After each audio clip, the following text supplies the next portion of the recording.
पीना हो तो, पीना हो तो बोलो ना भैया, भूल गए। प्रतिकूल व्यवहार को पीकर महान बनो। और पहनना हो तो, हाँ जी, मर्यादित वस्त्र पहनकर सदाचारी बनो। और रखना हो तो अच्छाई रखकर अच्छे बनो। और ये बोल रहा है इच्छा हो तो समाधि मरण की इच्छा रखकर भगवान बनो। इस पर अपनी चर्चा चल रही थी। और मान लो किसी ने चोरी कर ली, किसी ने और गलत कार्य कर लिया, वो क्या था, कर्म का उदय था। बस इतना सा स्वीकार कर लेंगे तो अपने आप सब कुछ ठीक हो जाएगा। और दूसरी बात कि प्रतिकूल व्यवहार का एक और बता दूं तो समस्त तनावों का मूल है असहयोग और अस्वीकार भाव। समस्त तनावों का मूल है असहयोग और अस्वीकार भाव। जब किसी के साथ नहीं जमता है तब हम असहयोग की वृत्ति को अपना लेते हैं। जब किसी परिस्थिति में कोई प्रतिकूल बनती है तब हम अस्वीकार भाव को अपने जीवन में ले आते हैं। तो मान लीजिए पत्नी के साथ मन का नहीं हुआ तो तुरंत ही जो है पत्नी क्या हो जाती है, असहयोग भाव के आंदोलन में आ जाती है। पत्नी बोलना बंद कर देती है, या मान लीजिए पति बोलना बंद कर देता है, कुछ मंगाया तो नहीं देना, कहीं जाना तो साथ नहीं जाना। और ये असहयोग भाव जब होता है तो निश्चित मान के चलना तनाव और कहीं गुना बढ़ जाता है। और एक अस्वीकार भाव, मान लो बुखार आया और कोई बीमार हो गया तो मानसिक स्तर पर उसे अपनी बीमारी स्वीकार नहीं होती है, प्रतिकूल स्थिति उसे स्वीकार नहीं होती है। और जब वो प्रतिकूल स्थिति उसे स्वीकार नहीं होती है तो निश्चित मान के चलना उस प्रतिकूल स्थिति में वो और बीमार होता चला जाता है। नहीं, आपको स्वीकार करना पड़ेगा, कर्म का उदय है। अगर बीमारी आई है तो आप उसको एक्सेप्ट करो, आप उसको स्वीकारो। आप नहीं स्वीकारोगे तो निश्चित मान के चलना वो और बढ़ता चले, पीकर अस्वीकार भाव को और पीकर प्रतिकूल स्थिति को अपने आप को आप महान बताओ। जबकि स्वीकार भाव के साथ चलोगे तो वो दिन अच्छा निकल जाएगा। शरीर के साथ अब मालूम कैसे महाराज जी बीमारी को स्वीकार कर लें, तो सबसे अच्छा तरीका, बीमारी आई है, अच्छा है, बुखार आया है, सर्दी हुई है, हमारे आचार्य बोलते थे सर्दी हुई है, अच्छा है, शरीर का जितने भी विषैले तत्व में बाहर निकल जाएंगे। क्या बोलते हैं गुरुदेव कि बहुत बढ़िया है, ये होना बहुत ज़रूरी है, इसके माध्यम से शरीर के विकार बाहर होते हैं, टॉक्सिन बाहर होते हैं। अरे अच्छा तो है, कर्म निर्जरा का कारण है। अगर हमने परिचय सहा बीमारी सही तो उससे क्या होगा, कर्म निर्जरा का कारण है। और सबसे बड़ी बात बताऊं आपसे, मेरा एक प्रश्न है, आप जवाब देना, सच्ची सच्ची जवाब देना, कि भगवान कब याद आते हैं? बताओ ना भैया, भगवान कब याद आते हैं? जब भगवान तभी याद आते हैं जब बहुत पीड़ा होती है, जब बहुत कष्ट होता है, जब बहुत व्याधि होती है, तभी भगवान की जय जयकार अंतरंग से होती है। मेरे से एक भाई ने बोला, बहुत अच्छी बात लगी मुझे, और देखो जो अच्छी चीज़ लगती है उसमें क्या दिक्कत है, मान लेना चाहिए। उसने बोले महाराज जी सही कह रहा हूँ मैंने क्या, जब जब मेरे एग्ज़ाम होते हैं ना तब मैं भगवान की बहुत अच्छे से भक्ति करता हूँ, इतने अच्छे से नमोस्तु करता हूँ और नमोकार मंत्र इतने अच्छे से पढ़ता हूँ। मैंने कहा वाह भैया, एग्जाम होते हैं तो अच्छे से, क्या करें, जब ऐसी स्थिति होती तभी भगवान ज़्यादा अच्छे से याद आते हैं। बोलो याद आते हैं कि नहीं? बोलो ना। जब आपका कोई मान लो बहुत सीरियसली मैटर होगा तो आप बड़े भाव से शांति धारा करोगे, हैं, यूँ नहीं करोगे आप। कोई बीमार हो गया तो उसके लिए पूरे गदगद भाव से भगवान के नमोस्तु करोगे आप, क्योंकि काम है ना आपको, तो काम है तो आप बिल्कुल पूरे परिणामों को ताकत के साथ लगा देते हो। तो है जो सत्य है सो है, सबके साथ है, आपके साथ है तो मेरे साथ भी है। ऐसा नहीं कि मैं कोई ऐसा हूँ कि नहीं भैया, नहीं, मैं भी ऐसे ही करता हूँ। जब मुझे लगता है तो बड़ी भक्ति भाव से भगवान की भक्ति करता हूँ, तन मन से लग जाता हूँ कि नहीं भैया बहुत व्यवस्थित होना चाहिए, मामला बहुत अच्छा होना चाहिए ताकि सब कुछ अच्छा होता चला जाए। सच कह रहा हूँ, आरोड में गया था मैं चतुर्मास करने, तो बड़ा डरा हुआ था, बहुत भयभीत था। महाराज आप डरते भी हो? अरे भैया 7वें 8वें गुण स्थान तक भय का उदय सबके साथ है, हमारे साथ भी है। हमने कहा इधर बड़े महाराज सुधा सागर जी, उते योग सागर जी, बड़े महाराज जी, अपन छोटे से क्या करेंगे वहाँ जाके? बड़ा डरा हुआ था, बड़ा भयभीत था, पर मैंने कहा नहीं, वहाँ के अरनाथ भगवान की भक्ति करेंगे सब अच्छा हो जाएगा। और सही में गुरु कृपा से सब तो अच्छा नहीं हुआ, लेकिन थोड़ा बहुत अच्छा जरूर हो गया। तो निश्चित रूप से तो ऐसा लगता है, तभी मैंने सोचा क्या करना चाहिए। मैंने कहा एक दिन अपन ध्यान करो और एक दिन जो है विश्राम कर लो, तभी से वो परंपरा हमने चालू कर दी, तो वो चलते आ रहेगी। तो निश्चित भगवान याद आते हैं, जब कठिन पेपर होता है तो भगवान की भक्ति याद आती है। तो प्रतिकूल परिस्थिति आई है, आप ये समझ लो भगवान ने परीक्षा ली है, और उस परीक्षा में अपने को क्या करना है, पास होकर बताना है। सच में उसी समय अपने आप से विशुद्धि भी बढ़ती है। तो किसी व्यक्ति का गलत व्यवहार भी हो गया है, प्रतिकूल परिस्थिति भी हो गई, तो त्रासदायक अगर वो बन भी गया है, तब आप असहयोग और अस्वीकार भाव के रवैये को मत लाओ। आप तो बहुत अच्छे से एक्सेप्ट कर लो, स्वीकार कर लो, तो निश्चित वो असहयोग और अस्वीकार भाव भी आपका जो है वो पुण्य में बदल जाएगा, और आप सहयोग और स्वीकार भाव की वृत्ति के साथ आप जाओगे। तो सबसे बड़ी अहंकार की मृत्यु हो जाएगी आपकी, अगर आपने अस्वीकार भाव और आपने असहयोग भाव को छोड़ दिया और सहयोग और स्वीकार कर लिया। तो स्वीकार करने में एक शांति है, स्वीकार करने में एक अनुकूलता बनेगी। स्वीकार करते चले जाओगे तो निश्चित रूप से आपके जीवन की विशुद्धि कई गुना बढ़ते चले जाएगी। लेकिन जब पता चलता है ना, जब अपने पास कुछ होता है, होने के बाद जो है ना बड़ी गुस्सा आती है, बड़ी मतलब हम कुछ थोड़ा बहुत होता नहीं है और हम इतनी जल्दी प्रतिकूल हो जाते हैं, इतनी जल्दी सब कुछ हो जाते हैं। लेकिन ध्यान रखना, आज आपके पास बल है, शक्ति है, सामर्थ्य है, पुण्य है, पावर है, ऊर्जा है, ताकत है, दुरुपयोग मत करो। सामने वाला प्रतिकूल हो भी गया है, पर आप प्रतिकूल मत हो।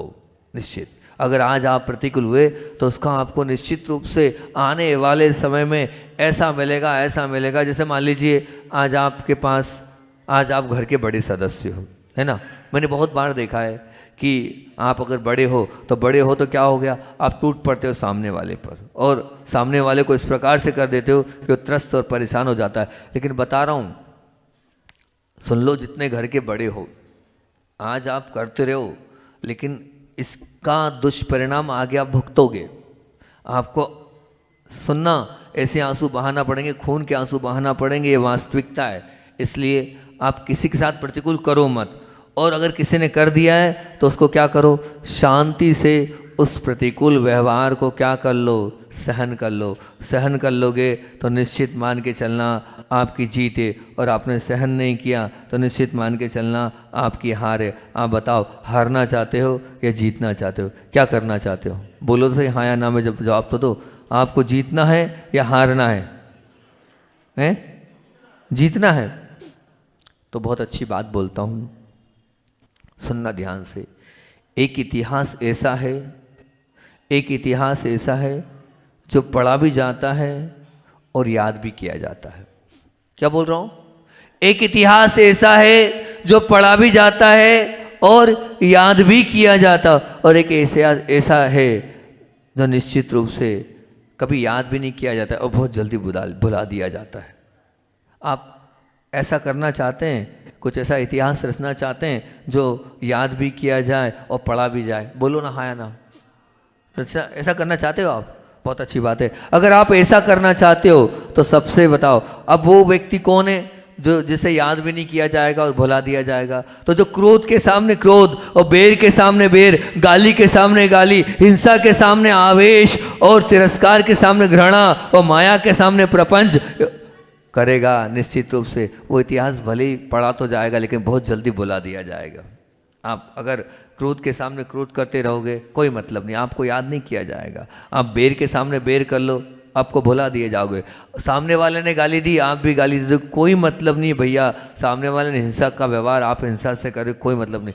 सामने वाले ने आपका तिरस्कार किया और आपने क्या कर ली, घृणा, नहीं भैया, बिल्कुल भुला दिए जाओगे आप, बिल्कुल। आप सामने वाले ने माया करी, आप भी उसके नहीं, बिल्कुल नहीं। क्या करें महाराज कि हम इतिहास में याद किए जाएं? तो क्रोध के सामने क्षमा करो, आप याद रखे जाओगे। हिंसा के सामने प्रेम बांटो, आप तो आपको कभी कोई नहीं भुलाएगा। प्रपंच के सामने सरलता दिखा दो, आप तो सच तो इसमें आप चलते फिरते भगवान बन जाओगे। अभिमान के सामने नम्रता दे दो, आपको भुलाया नहीं जाएगा। और जब भी लोभ की प्रवृत्ति आए और आप शांत बन जाओ, तो ये ऐसा इतिहास ना केवल पढ़ा जाता है बल्कि उसे याद भी रखा जाता है, और उसे निश्चित रूप से मान के चलना वो एक सात्विक और विरले पुरुष का एक पहचान होती है। आप ऐसा इतिहास बनाओ। ध्यान रखना, जैसी क्रिया वैसी प्रतिक्रिया कभी पढ़ी नहीं जाती है, भुला दी जाती है। कुत्ता भी भौंकता है और एक कुत्ते को देख के दूसरा कुत्ता भी भौंकता है। निश्चित आप कुत्ते मत बनो। कुत्ता भौंक रहा है, भौंकना है, आप वैसे नहीं बोलो। तो फिर क्या करना है?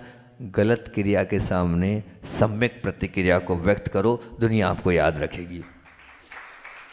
गलत प्रतिक्रिया के सामने सम्यक प्रतिक्रिया व्यक्त करो, दुनिया आपको याद रखेगी। आप ऐसा बनना चाहते हो कि दुनिया मुझे याद करे, पहचाने, तो निश्चित रूप से आप अपनी पहचान अलग बनाना चाहते हो, तो प्रतिकूल प्रतिक्रिया के सामने आप तो सम्यक प्रतिक्रिया व्यक्त करते चले जाओ। सचमुच में आपको दुनिया हमेशा हमेशा याद रखती चली जाएगी। लेकिन बड़ी कठिन कहानी होती है जब कोई प्रतिकूल होता है, उस समय अपने आप को बिल्कुल अनुकूल बनाना। मैं क्या करूं महाराज? तो उसका एक ही उपाय और बता देता हूं, बहुत अच्छा उपाय बताता हूं कि सामने वाले की गलती के प्रति क्या करें। बस एक आदत डाल लो, अपने चेहरे पर एक मुस्कुराहट। क्या डाल लो? मुस्कुराहट। एक हंसी एक इतनी शक्तिशाली जवाब है और शक्तिशाली हथियार भी है कि सामने वाला कितना भी गलत बर्ताव हमारे साथ कर लिया, उसका जवाब आप हंस कर दे दो। सचमुच में सामने वाले की सामर्थ्य ढीली पड़ जाएगी और आप उसको जीत लोगे, आप विजेता बन जाओगे। वो तो प्रतिकूल है, वो तो प्रतिकूल रहेगा, लेकिन आप अपनी हंसी के माध्यम से, अपनी प्रसन्नता के माध्यम से सामने वाले को हरा दो। तुम्हारे हंसने की सामर्थ्य देखकर कोई तुम्हें व्यर्थ उकसाने की प्रयास भी नहीं करेगा, हिम्मत भी नहीं करेगा, और शायद वो सफलता भी प्राप्त नहीं करते रहेगा। मैंने कहा ना, भोंकते रहना और साथ में रोटी चबाते रहना, ये कुत्ते के लिए संभव नहीं है क्या? बताओ, रोटी खा लेगा और भोंक लेगा क्या कुत्ता? या तो भोंकेगा या रोटी खाएगा? बताओ ना। रोटी खाएगा या भूख लेगा, दोनों में से एक काम करेगा। दोनों काम तो नहीं कर पाएगा ना, वो नहीं कर पाएगा। बहुत अच्छी बात है। तो हंसते रहना और साथ साथ में तनाव में रहना, ये भी संभव नहीं है। एक व्यक्ति ना या तो हंस पाएगा या वो तनाव में रह पाएगा, क्रोध पर पाएगा। तो मैं हृदय से चाहता हूं कि तुम अपने जीवन में एक मुस्कुराहट को लाओ, एक हंसी को अपने जीवन में लेके आओ। देखो, पूज्य गुरुदेव का ऑरा, पूज्य गुरुदेव की ऊर्जा, पूज्य गुरुदेव की शक्ति अगर आप मानो तो मैं एक ही बात मानता हूं, फुल टाइम उनके चेहरे पर मुस्कुराहट रहती थी। नहीं रहती थी? बोलो, रहती थी कि नहीं? उनके चेहरे पर हमेशा मुस्कान रहती थी। और आप लोग बोलते भी हो कि सच में गुरुदेव की उस मुस्कान को पाने के लिए हम आ जाते थे। तो आप जितना मुस्कुराहट दोगे उतना अच्छा है। और हम आपको बताएं, हमने जब जब गुरु जी को देखा है तब तब देखा है, जब उनके जीवन में प्रतिकूल परिस्थिति आई है तब वो ज़्यादा मुस्कुराए हैं। तब उनके जीवन में बहुत मुस्कुराहट देखी है। जब पीड़ा हो, दर्द हो, कष्ट हो, हम रो रहे हैं, हम हैरान हैं, परेशान हैं, और वो मुस्कुरा रहे हैं। वो क्या कर रहे हैं? मुस्कुराहट के साथ उस प्रतिकूलता को, उस अपने कर्म के उदय को वो सहन कर रहे हैं। तो हम क्यों नहीं बन सकते? हम गुरुदेव को मानने वाले हैं, तो गुरुदेव को जब मानने वाले हैं तो जो गुरुदेव ने किया वो करें ना। मुस्कुराहट देके उस हर प्रतिकूल परिस्थिति को अपने अनुकूल बनाने की ताकत हमारे अंदर है। तो मैं चाहता हूँ आप अपने जीवन में इस हास्य रूपी हथियार को, इस हास्य रूपी ढाल को अपने जीवन का अंग बनाएं। क्रोध के प्रसंगों पर भी और प्रतिकूल व्यवहार के प्रसंग में भी आप तो क्या कर रहे हैं? आप तो विजेता बन सकते हैं। सिर्फ एक मुस्कुराहट देते चले जाए। मुस्कुराहट। मैं आपसे यही बोल रहा हूं कि तुम अग्नि के सामने पानी बन जाना, अग्नि के सामने पानी बन जाना, कलंक के सामने फूल बन जाना, गंदगी के सामने तुम उपवन बन जाना, कलंक के सामने तुम कुमकुम बन जाना, और साथ साथ में आवेश के प्रतिकूल व्यवहार के सामने तुम धैर्यवान बन जाना। बिल्कुल, अगर धैर्यवान बन गए तो सच्चे बलवान बन गए। बस हंसते चले जाना, हर परिस्थिति को झेलते चले जाना, तो वो ताकत तुम्हारे अंदर आ जाएगी और आंधी और तूफान में भी तुम विजेता बन जाओगे। लेकिन क्या करें भैया, मुस्कुराहट हमारे पास है ही नहीं, चेहरे पर मुस्कान है ही नहीं। प्रतिकूल को हम प्रतिकूल ही देना। मैं एक बात हमेशा बोलता हूं कि सामने वाला तो काली गेंद फेंकता जा रहा है, फेंकता जा रहा है, और फिर आप भी काली गेंद फेंकोगे तो दोनों काली गेंद से भर जाओगे। अरे वो काली गेंद फेंके, आप सफेद गेंद फेंको, वो काली गेंद फेंके, आप सफेद गेंद खेलो। खेल खेलने दो। वो काली गेंद से खेलता रहे, तुम सफ़ेद गेंद से खेलते रहो। एक दिन ऐसा आएगा कि उसकी पूरी काली गेंद खत्म हो जाएगी और उसके पास सफ़ेद गेंद रहेगी, वो अपने आप आपके पास सफ़ेद गेंद फेंकेगा, वो अपने आप आपके सफ़ेद गेंद फेंकेगा। लेकिन इतनी ताकत आपके अंदर होनी चाहिए कि वो फेंकता जा रहा है प्रतिकूल व्यवहार और आप मुस्कुराहट रूपी व्यवहार से फेंकते चले जाओगे, तो सामने वाले के पास एक ना एक दिन आपकी वो मुस्कुराहट पहुंचते चले जाएगी और वो भी आपके अनुकूल होगा। इसलिए प्रतिकूल व्यवहार को पीना सीखो, बस पीते चले जाओगे तो बहुत अच्छी बात है। हथियार खून खराबा करता है, लेकिन वो मुस्कुराहट ऐसा हथियार है जो सब कुछ आपके जीवन को अनुकूल बना देगी, आपकी परिस्थिति को व्यवस्थित कर देगी। एक बात, हमेशा एक छोटी सी बात मैं सुनाता हूँ, एक बाबा जी की, मुझे अच्छी लगी थी, मैंने पढ़ी थी वो कहानी, सत्य ही घटना है, नाम तो भूल गया मैं, वैष्णव संप्रदाय के एक बाबा जी, नाम भूल गया मैं, क्षमा चाहता हूँ, नाम भूल जाता हूँ मैं, लेकिन सत्य घटना है और मुझे सत्य घटना ही ज़्यादा पसंद है।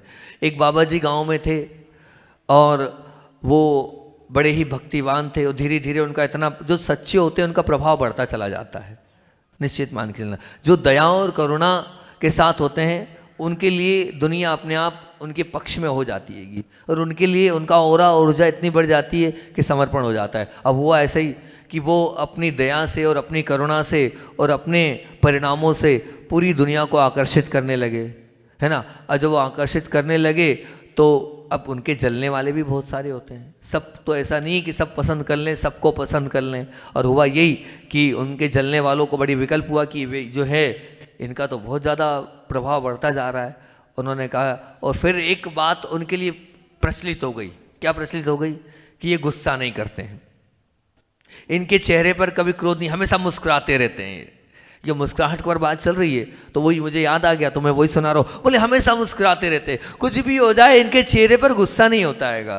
बोले गजब है। तो उनको एक व्यक्ति को लगा अच्छा ऐसी ही बात है। उन्होंने एक व्यक्ति को बुलाया, गरीब व्यक्ति था। बोले तेरे आगे से बाबा जी रोज निकलते हैं? बोले हाँ निकलते हैं। एक काम करना, इनको गुस्सा दिलाना है, कितने पैसे लेगा?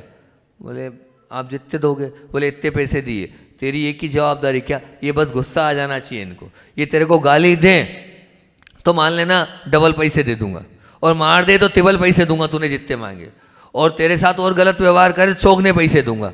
अब व्यक्ति गरीब, उन्होंने कहा ठीक है भैया कोई दिक्कत नहीं, पैसे की आवश्यकता है, मेरे घर के सामने से निकलता है बस, कोई बात नहीं। वो कहाँ? गंगा जी नहाने जाते थे। सत्य घटना है, वैष्णव साधु की घटना है। वो रोज गंगा जी नहाने जाते थे। जो गंगा जी वो नहाने जाते थे तो गंगा में स्नान करके आए, और आने के बाद उसने कुछ नहीं किया, लिया और कुल्ला किया और थूक दिया। अब वो बड़े ही उससे आए, वो मुस्कुराए, कोई बात नहीं भैया गलती से हो गया होगा, चले गए। फिर वो आए, फिर नहा धो के आए, फिर उसने पानी लिया और थूक दिया। ये चलता रहा। फिर दूसरी बार फिर मुस्कुराए, फिर चल दिए। फिर तीसरी बार आए, फिर नहा धो के आए, फिर किया, ऐसे ही कर दिया। भैया घंटों ये प्रक्रिया चलती रही। सुबह से दोपहर हो गई, वो कुल्ला करे थूके और मुस्कुराए चले जाए, वो कुल्ला करे थूके और वो नहा कर आए चले जाए। अब वो उसे लगा इतने बड़े बाबा जी एक बार भी क्रोध नहीं किया है, भगवान कहीं ऐसा नहीं हो कि इनने क्रोध कर लिया तो मैं भस्म हो जाऊँ। वैसे ही इनका तो प्रभाव ज़्यादा है, एक बार भी क्रोध नहीं कर रहे हैं, इतने समता। उसके अंदर ही अंदर बड़ा दुख हुआ। मैं करीब 20-25 बार कर चुका हूँ और ये 20-25 बार वापस जा चुके हैं। अब जो है अगली बार वो तो ऐसा लगा कि सब कुछ उसका समाप्त हो गया, उसका मन अंदर से दुखने लगा। वो चरणों में जा गिरा कि बाबा जी आप क्या हो? अरे इंसान हो कि भगवान हो? मैं थूकता हूँ आपके ऊपर और आप कहाँ चले जाते हो? ऊपर से लेकर नीचे तक गीला कर देता हूँ आपको मैं थूक से अपने, और आप कहाँ चले जाते हो? वापस गंगा जी नहाने चले जाते हो। अब बताओ क्या हो आप? बोले भैया सच कह रहा हूँ, तुम तो मेरे लिए भगवान बन के आए हो। हैं? मैं भगवान? बोले सच बात बता रहा हूँ, तुमने कम से कम एक दिन में 20 से 25 बार मुझे गंगा जी का स्नान करा दिया। तुम तो सचमुच में चलते फिरते भगवान हो। बताओ। बोले मैं तो हर बार कहता था बहुत अच्छा, और एक बार थूक दे, मैं एक बार और नहाया आऊँगा। क्योंकि देखो वैष्णव संप्रदाय में गंगा जी में स्नान करना मतलब बहुत परम पावन माना जाता है, पूरे पापों को धोना माना जाता है। बोले एक बार पाप को धोने का और मौका मिल रहा है, एक बार पाप को धोने का और मौका मिल रहा है। ऐसे बन पाओगे आप? बताओ। मतलब ऐसे लोग भी होते हैं जो व्यक्ति थूक रहा है और उसको मान रहे चलो अच्छा है एक बार गंगा जी में और स्नान करने को मिलेगा और बहुत बढ़िया बात है, कम से कम पाप धुल जाएंगे। ऐसा है भैया, अगर आप इतने महान बनना चाहते हो तो बहुत अच्छी बात है, आप महान बन सकते हो। सामने वाला थूकते जाए लेकिन फिर भी आप मुस्कुरा दो, तो निश्चित रूप से ये प्रतिकूल व्यवहार को पीना हो गया। सामने वाला तो प्रतिकूल है, लेकिन हमें प्रतिकूल बिल्कुल भी नहीं बनना। चाहे कुछ भी हो जाए, कितनी भी कठिन परिस्थिति हो जाए, लेकिन हमें हमेशा मुस्कुराहट देनी है, हमेशा मुस्कुराहट के साथ सामने वाले के हृदय को जीत लेना है। हालांकि वर्तमान काल में इस प्रकार की विशालता का होना बहुत टेढ़ी खीर हैगी। ये जो मैंने बात बोल दी है, ये छोटी मोटी वाली बात नहीं है, बहुत ऊंची बात है। लेकिन निश्चित रूप से आप ध्यान रखना, दुनिया में वो अधिक प्रसन्न कौन है, विशाल घर वाला या उदार हृदय वाला? दुनिया में अधिक प्रसन्न कौन है, विशाल हृदय वाला या कौन? विशाल कौन? प्रेम देने वाला, उदार व्यक्ति। ध्यान रखना, बड़ा तो वही है जो विशाल हृदय वाला है, जिसके पास क्षमा है, जिसके पास प्रेम है, जिसके पास हृदयता है, वो उदात होता है, वो सबको पी जाता है। तो आप सबको पीना सीखो, सब प्रतिकूल परिस्थितियों में सबको अनुकूल करना सीखो। आप जितना अनुकूल बना सकते हो सामने वाले को। और मैं तो इतना ही एक ही बात आपसे बहुत अच्छी पूछता हूँ कि निश्चित मान के चलना, अगर सामने वाला अगर आप पर प्रतिकूल व्यवहार कर भी रहा है, अगर सामने वाला आपके लिए प्रतिकूल हुआ भी है और आपके लिए गलत व्यवहार कर भी रहा है और आप जानते हो कि ये गलत है, उसके बावजूद भी अगर आप उसको समता से सहन करोगे तो क्या होगा? कर्म की निर्जरा होगी कि कर्म का बंध होगा? बोलो, क्या होगा? कर्म का बंद होगा? क्या होगी? कर्म की निर्जरा होगी। होगी नहीं होगी? बोलो, होगी ना? होगी ना? तो ध्यान रखना, आप उस समय एक ही बात सोचो, मेरे कर्म का उदय है। ढोलो मत, डालो मत कि इसने मेरे साथ प्रतिकूल व्यवहार किया। क्या करो? मेरे कर्म का उदय है। क्या का उदय है? कर्म का उदय। मेरा एक बीज मंत्र सब जगह देता हूँ, यहाँ भी दे देता हूँ, प्रतिदिन ध्यान में देता हूँ मैं इसको और बोलता हूँ, मेरा ये आइडियल है, ये जो है ये मेरा मंत्र आइडियल है। तो पिपरी वालों, ये आइडियल चीज़ आपको दे रहा हूँ। जीवन आपका महान बन जाएगा, जीवन आपका अच्छा बन जाएगा और हर प्रतिकूल परिस्थिति में बोलते ही समता आ जाएगी, कहते ही समता आ जाएगी। 10 बार, ज़्यादा नहीं, 9 बार उच्चारण कर लेना, 9 बार से 10वीं बार की आवश्यकता ही नहीं लगेगी और आप एकदम बिल्कुल अनुकूल हो जाओगे। जो मैं उपयोग करता हूँ ना, वही बता रहा हूँ। मेरा जीवन क्या है? प्रैक्टिकली है। मैं जो प्रैक्टिकल करता हूँ वही आप लोगों के बीच में रखता हूँ और वही सिखा रहा हूँ आपको। जब प्रतिकूल परिस्थिति आ जाए तो मेरा महामंत्र तुम्हें दे रहा हूँ। कोई देता नहीं है अपना महामंत्र, अपना गुरु मंत्र कोई नहीं दे रहा, लेकिन देखो मैं कितना हूँ, मैं आपको दे रहा हूँ, ठीक है ना? मैं अपना महामंत्र आपके बीच में रख रहा हूँ। जब प्रतिकूल परिस्थिति आ जाए, एक ही मंत्र हर परिस्थिति में, चाहे व्यापारिक परिस्थिति हो, चाहे पारिवारिक परिस्थिति हो, चाहे स्वास्थ्य की परिस्थिति बिगड़ जाए, चाहे संबंधों की परिस्थिति बिगड़ जाए, हर परिस्थिति में एक ही महामंत्र बार बार उच्चारण करना, इसमें भी कल्याण है। क्या बोलोगे? क्या बोलोगे? थोड़ा तेज बोलो, और तेज बोलो, एक बार और बोलो, पीछे वाले भी बोलो। बस इतना ही बोलना है आपको। प्रतिकूल परिस्थिति हो जाए, डाउन हो जाओगे आप, इसमें भी कल्याण है। सच कह रहा हूं, बोलोगे तो सच में कल्याण निकल के आ जाएगा। उसी बात से कल्याण निकल के आ जाएगा कि हाँ भैया बहुत अच्छी बात है कि ये इस बात से भी लेकर क्या हो गया? कल्याण हो गया। कल परसों पर मैं बोल रहा था कि एक बहुत अच्छा, हमारे पास एक बैग था, मतलब पुस्तक है भैया, पुस्तकें हैं हमारे पास, तो बैग है ही, बैग है तो एक बैग था, वो बड़ा था, अच्छा बड़ा बैग था, अब वो कोई चोरी करके ले गया। तो मैंने कहा क्या करना है? मैंने कहा इसमें भी कल्याण है। ले गया तो कोई ले गया, आरोन से कोई उठा के ले गया तो ले गया, कोई दिक्कत नहीं। तो अब वो बैग गया तो फिर दूसरा बैग आ गया, वो बहुत बड़ा बैग था, तो अब क्या छोटा सा बैग आ गया। मैंने कहा ये बहुत अच्छा रहा। अब क्या रहता है, मान लो कोई विषय रहता है ना, मैंने देखा भी हाल, अब कोई विषय रहता है तो मेरी डायरी में तुरंत निकाल के मैं बताया, मैंने कहा ये इसमें भी कल्याण है, मैंने ये सोचा इसमें भी कल्याण है। अब कोई विषय मुझे याद आया, मुझे तो याद है कौन से पेज पर कौन सा चिंतन में लिखा, तुरंत निकाल के बता देता हूँ, ये वाला है भैया, बहुत अच्छा है। तो मैं इसमें भी कल्याण है। गया तो गया, जो चीज गई तो कुछ नया अच्छा लेके आएगी। एक दरवाजा बंद होगा तो 4 दरवाजे खुलेंगे। निश्चित मान के चलना। आपके खुद के अंदर वो मानसिकता होगी तो निश्चित वो सब कुछ होते जाएगा। इसलिए प्रतिकूल व्यवहार को आप पीना सीखो। जितना आप प्रतिकूल व्यवहार पीना सीखोगे उतने आप महान बनते चले जाओगे। आपको महान बनने का तरीका सिखा दिया, बता दिया, आप समझ लेना क्या करना है। सामने वाले के प्रतिकूल व्यवहार को पीना है। सामने वाला कितना ही आपके साथ गलत व्यवहार करे, लेकिन आपको तो समता की बरसात करना है। क्या? सहजता का वातावरण लाना है, सरलता को प्रकट करना है। आप चलते फिरते भगवान हो जाओगे। याद करते हुए उनकी बात कर रहा हूँ, बहुत पुरानी घटना सुना रहा हूँ। हम लोग जब डोंगरगढ़ में थे तब की बात बता रहा हूँ। डोंगरगढ़ की बात है और भिलाई से एक 9 वर्ष के बालक को लेकर एक माँ आई और रोते हुए आई, क्योंकि डॉक्टरों ने कह दिया, हम चंद्रगिरी में डोंगरगढ़ में थे, डॉक्टरों ने ये कह दिया कि अब ट्रीटमेंट नहीं हो सकता।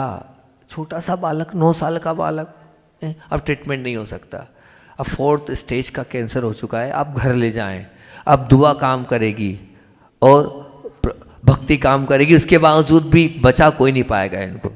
अब जब आचार्य श्री जी के पास उस बालक को लाए तो आचार्य श्री जी ने उसको देखा और मुस्कुराते हुए बहुत अच्छे से आशीर्वाद दिया और आशीर्वाद देते कहा, हाँ विकल्प नहीं करो, कर्म का उदय है, सहन करना होगा, पीड़ा तो होती है, लेकिन इस पीड़ा में भी उस बेटे से बोला समता भाव रखना। और एक शब्द बोला, कोई तुमसे पूछे तुम्हें पीड़ा हो रही है तो तुम यही बोलना नहीं हो रही है।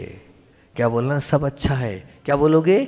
सब अच्छा है। देखो पीड़ा तो होगी, लेकिन तुम्हें क्या बोलना है? सब अच्छा है। बस उस बालक से इतनी सी बात बोली और वो बालक चला गया। जब वो चला गया तो पता है डॉक्टर ने कहा था 8 दिन 15 दिन महीने भर रहेगा, लेकिन नहीं, वो और 2 महीने 4 महीने 6 महीने साल भर 1.5 साल 2 साल हो गए। और 2 साल तक वो बालक जो है वो बड़े अच्छे से रह रहा। तकलीफ तो हो रही थी, लेकिन सबसे वो एक ही बात बोल रहा था, मैं तो अच्छा हूँ, मुझे कोई तकलीफ नहीं है, मैं तो अच्छा हूँ। कष्ट में भी वो छोटा सा 9 साल का बालक गुरुदेव की बात मानकर बोलता था, मैं तो अच्छा हूँ, मुझे कोई कष्ट नहीं, मुझे कोई पीड़ा नहीं। सोचो, विचार करो।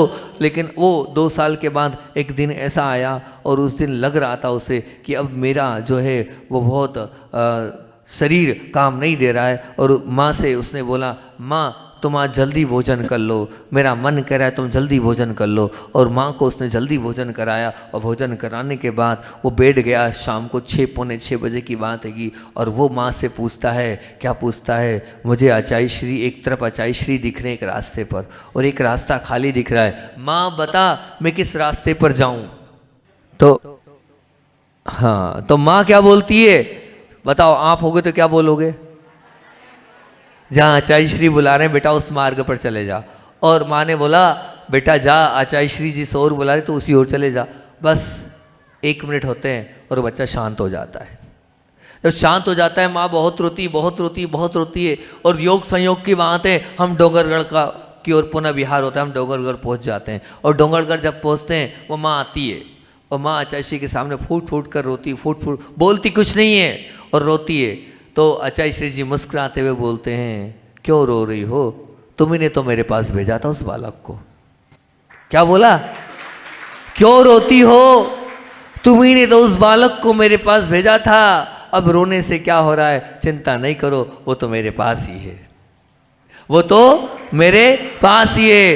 वो माँ दंग रह गई कि आचार्य श्री क्या अवधि ज्ञानी है, मन परे ज्ञानी है ना। मैंने आचार्य श्री से कहा कि बालक ने अंत समय में ऐसा बोला था और अब ये आचार्य श्री कैसे बोल रहे हैं और किस प्रकार से गुरुदेव को मालूम है? वो तो गुरुदेव जाने कि गुरुदेव ने कैसे उस माँ से ऐसा बोला और कैसे उस प्रकार से बोला। ऐसे पूज्य हमारे गुरुदेव महान थे जो सब जीवों पर दया और करुणा करते थे। बोलिए आचार्य वन विद्यासागर जी महामुनि राज की जय।